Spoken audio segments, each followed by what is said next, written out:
Hello and welcome back everyone, and today I'm going to be taking another closer look at one of the Zavvi reissue Big Chief Studios 1/6 scale Doctor Who figures. And this week of course it will be the 12th Doctor as played by Peter Capaldi. Now these are reissues of the original releases, so they are essentially budget releases pared down when it comes to their accessories and their overall presentation in terms of packaging and whatnot. But to be fair though, in the 12th Doctor's case, a lot of the accessories he originally came with are fairly passable, in my opinion. I actually think what we've been given with this figure is actually perfectly fine for this Doctor. But of course, he did originally come with this mini TARDIS with his portraits inside. Yeah, of course he had the spoon and the gloved hand, and in my opinion these are nice to have, but they're not essential to the 12th Doctor because everything about this figure and this release is tied to his first season or series 8 of the new series of Doctor Who. So all of his accessories tie into that, and I really feel like that Capaldi's Doctor in particular really grew across his tenure in the show, and there's a lot of items that would have been more closely associated or more closely identified as being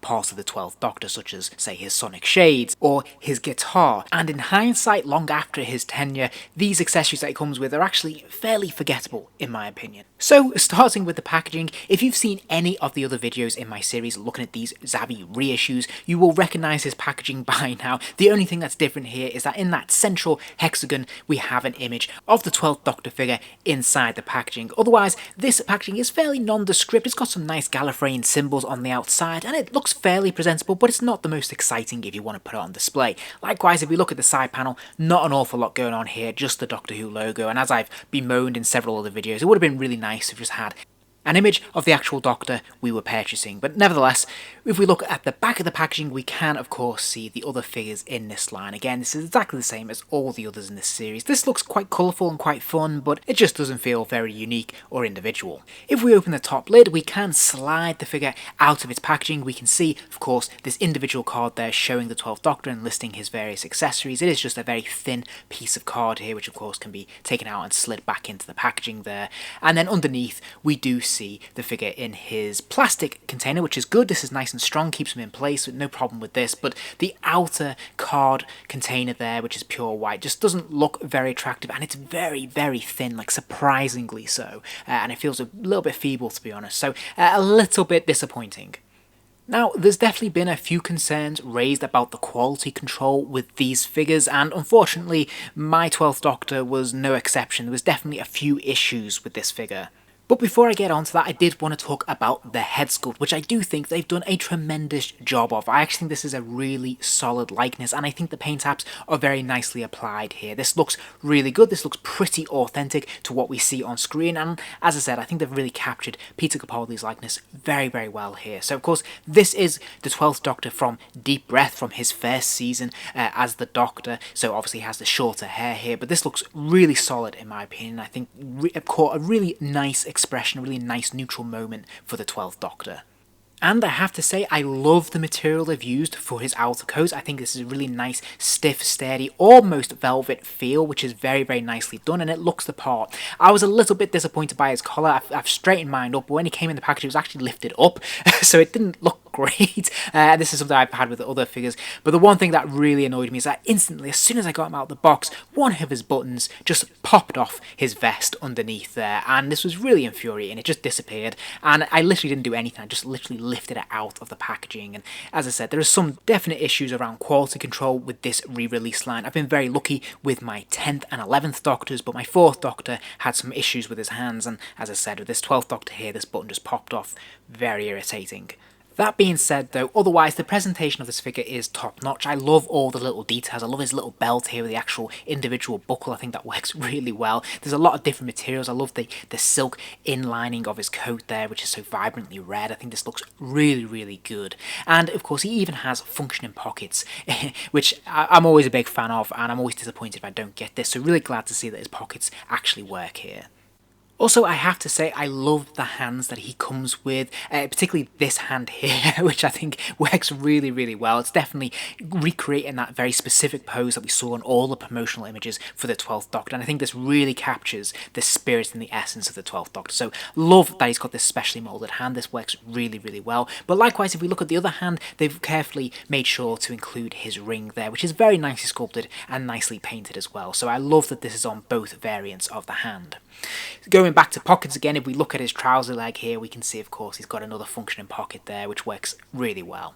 Also, I have to say, I really like what they've done with his shoes. Again, they are all moulded as one plastic piece, but there's actually a little bit more attention to detail here, and we can actually see a little bit of colour around the rim of the boot, which is fantastic. If we roll up his leg, of course, we can see socks underneath there as well, but if we look also at the sole of the shoe, we can see a little bit of tread and a little bit of detail there, which is a really nice touch. So for me, this is a massive improvement over what we saw with the 11th Doctor.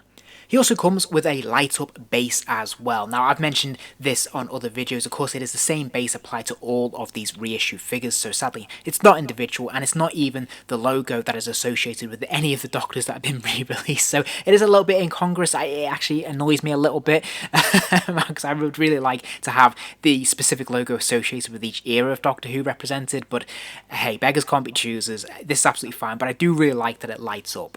Articulation wise, he has a ball joint in the neck, but also a swivel at the top of the neck there as well. So plenty of range of motion here, which works really well. No quality control issues here that I had with, say, the 10th Doctor, where the head would pop out. This is nice and secure. This works really well, and it looks in proportion as well, which is crucial. So this looks really, really good to me. I really like what they've done with this, and I like that we have such a range of motion to choose from. There's ball joints in the shoulders, so those arms do lift up and out, and even with the stiffer material, this works really well. There's no hindrance here, although you do have to persevere a little bit if you want to spin the bicep joint around. There's double jointed elbows. Again, you're going to have a little bit of resistance when pushing that back, but that's completely appropriate and fine. There's another ball joint in the wrist, so that hand will rotate all the way around, and it will hinge left and right as well. There's definitely a swivel, possibly a ball joint at the waist, which will allow the figure to move from side to side. Not much when it comes to leaning though, but there is obviously an ab crunch there that will allow that figure to bend forwards and backwards a decent distance. There's also a hinge at the hips that will allow the legs to kick out. There's an upper thigh swivel there as well, and there's also a boot cut swivel at the very bottom of the leg. The legs will kick forwards, they'll kick backwards, and of course there's a double jointed knee there that will allow that lower leg to kick all the way back, which is fantastic. And as I said, there is that swivel at the top of the boot. Now, I mentioned that this is a pared down release and doesn't come with as many accessories, but he does come with some really good ones. So he's got an alternate pair of hands, which I think work perfectly well. He has the psychic paper, he has two versions of the sonic screwdriver, one extended, and he also has this Gallifreyan cube. To be honest, I don't think you need a lot of accessories for this version of the 12th Doctor. I think he stands very, very well on his own, which is a testament to the power of the performance, I suppose.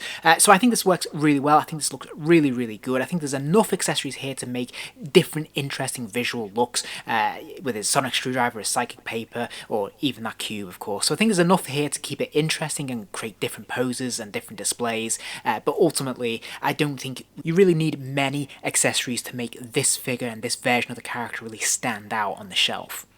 All in all, slight niggles aside with the quality control, and in this case it was of course just that one button that popped off, but really irritating nevertheless, considering the price point of these figures.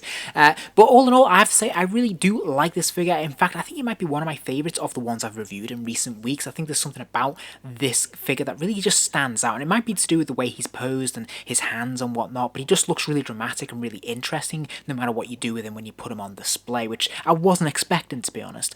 So I have to say I really do like this figure. I think it's got a fantastic likeness, and I think he's a really fun visual one to add to your collection. If you enjoyed this video, please do give it a like, and remember to subscribe as there'll be plenty more videos soon.